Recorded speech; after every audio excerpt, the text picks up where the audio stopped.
इसके पहले के वीडियो में हम अशुभ की समस्या का परिचय एवं अशुभ के प्रकार, मूलतः प्राकृतिक अशुभ और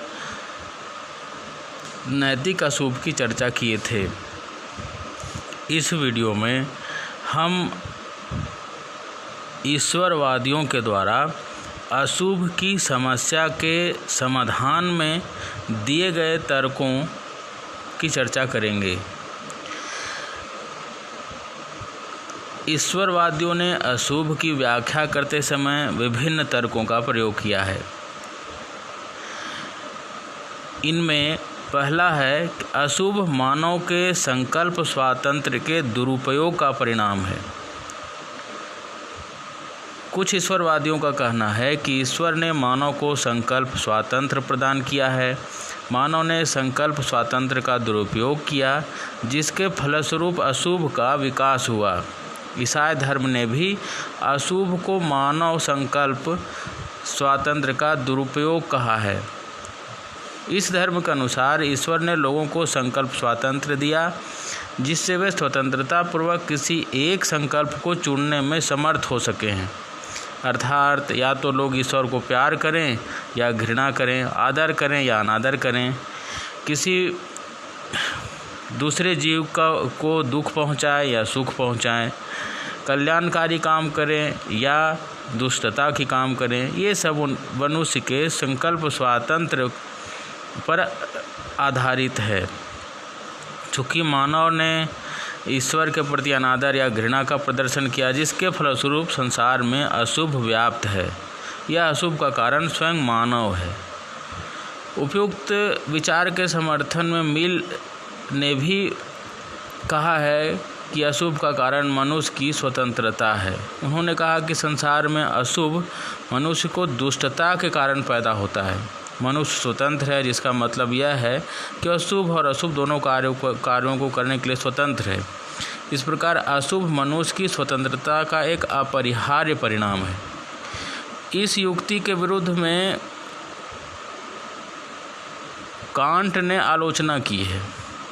उन्होंने यह कहा कि ईश्वर ने संकल्प स्वातंत्र्य तो दिए हैं और परंतु दो विकल्प नहीं रखे। असंगत सा प्रतीत होता है। उसने संकल्प स्वातंत्र्य के साथ ही दो विकल्प भी अवश्य रखे होंगे। इससे सिद्ध होता है कि अशुभ की सृष्टि ईश्वर ने विचार स्वातंत्र्य के साथ ही की होगी। फिर उपयुक्त युक्ति ईश्वर की सर्वशक्तिमत्ता का खंडन करती है कि क्या मनुष्य का संकल्प स्वातंत्र्य ईश्वर की दयालुता पर भारी पड़ता है या ईश्वर की सर्वशक्तिमत्ता पर भारी पड़ता है। इस प्रकार से इस युक्ति की आलोचना की जाती है। जो दूसरा तर्क है अशुभ के संदर्भ में, वो यह है कि प्राकृतिक अशुभ नैतिक अशुभ के लिए दंड मात्र है। इसके मानने वाले यह कहते हैं कि ईश्वर ने मानव की रचना की है, परंतु मानव उसके आदेशों का पालन नहीं करता। मानव प्रकृति विरुद्ध काम करता है। मानव अनैतिक कार्य करता है और ईश्वर के नैतिक नियमों का मानव ने उल्लंघन किया, जिससे क्रोधित होकर प्रताड़ना की भावना से ईश्वर ने अशुभ का, जैसे भूकंप, बाढ़, भूख, अभाव, गरीबी जैसे अशुभों का निर्माण किया है। और यह अशुभ मनुष्य को सुधारने के लिए, उसे दंड देने के लिए ऐसा किया है। विचार की कसौटी पर रखने पर यह युक्ति भी दमदार प्रतीत नहीं होती।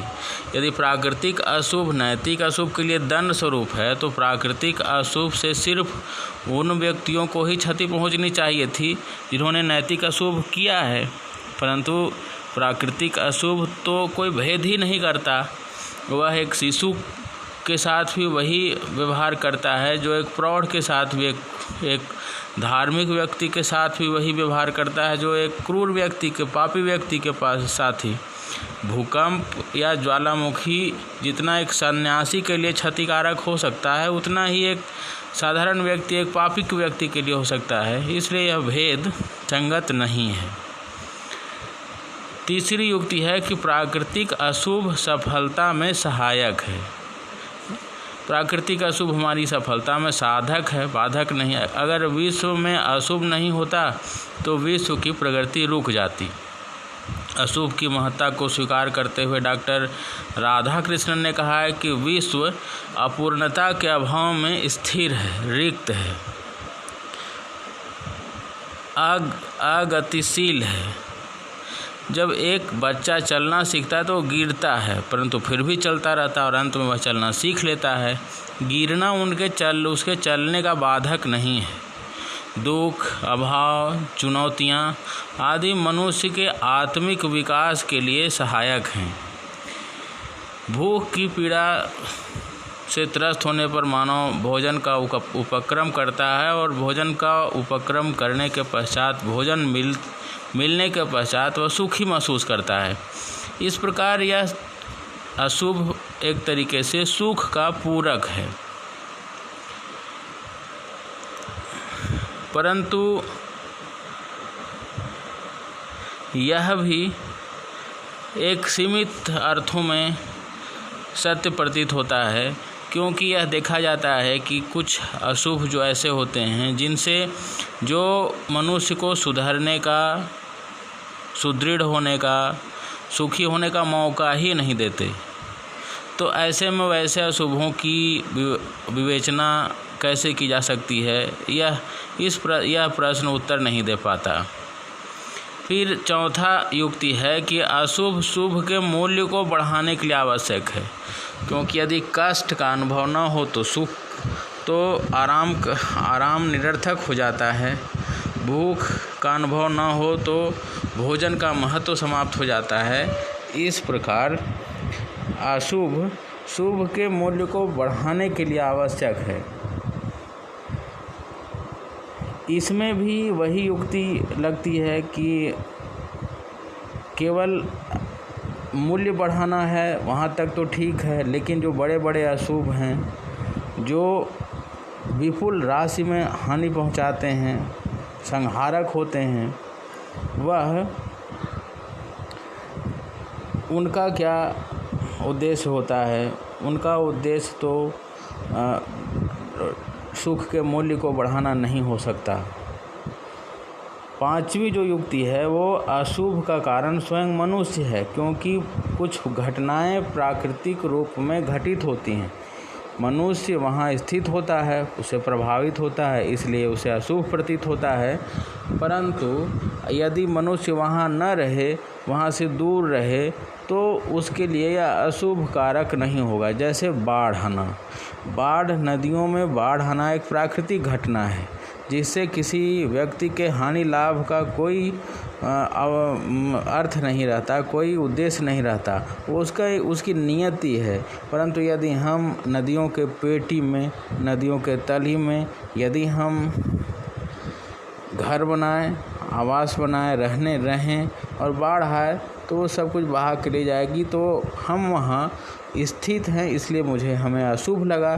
जबकि वहीं दूसरे लोग जो ऊंचाई पर स्थित हैं, जहाँ बाढ़ की संभावना नहीं है, वहाँ रहते हैं, और वहाँ रहते हैं तो उन्हें वो अशुभ नहीं होता। इसलिए अशुभ मानव के चयन पर निर्भर है। दूसरी बात यह है कि हम प्रकृति के विरुद्ध काम करते हैं, अर्थात ऐसे जगह जहाँ जो संभव नहीं हो सकता, जिसे वहाँ संभव बनाने के लिए संभव बनाने से कुछ घटनाएं घट सकती है, वहाँ भी हम जाकर उसे संभव बनाने की कोशिश करते हैं। जैसे नदियों को प्रदूषित करते हैं, वायुमंडल को प्रदूषित करते हैं, ऊंचे ऊंचे पर्वतों पर निवास करते हैं। तो वहाँ यद्यपि नदी स्वयं में ही स्वच्छ होता है, परंतु हमारे कर्मों के कारण यदि वो दूषित होता है और उससे बीमारियां फैलती हैं, तो उसके लिए हम ही उत्तरदायी हैं।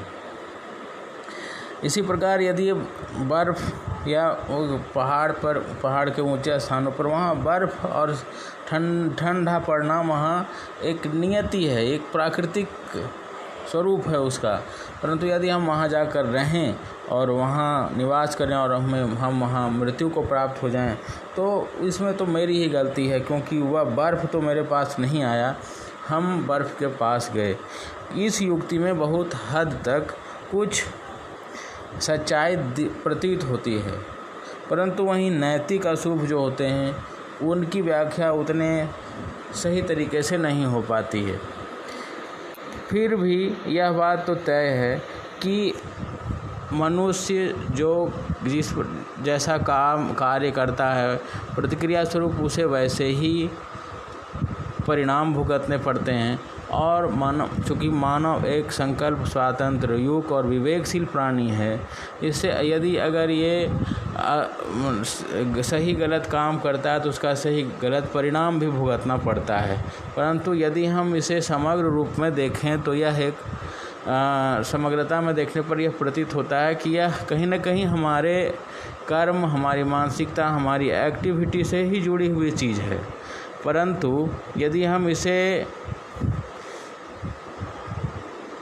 कुछ घटनाओं के संदर्भ में देखें, सीमित संदर्भ में देखें, तो फिर प्रतीत होगा कि सीमित संदर्भ में देखने पर प्रतीत होता है कि यह घटना मेरे कर्मों से संबंधित नहीं है या इसका परिणाम हमारे कर्मों से संबंधित नहीं है, ऐसा प्रतीत होता है, परंतु वो होता नहीं है।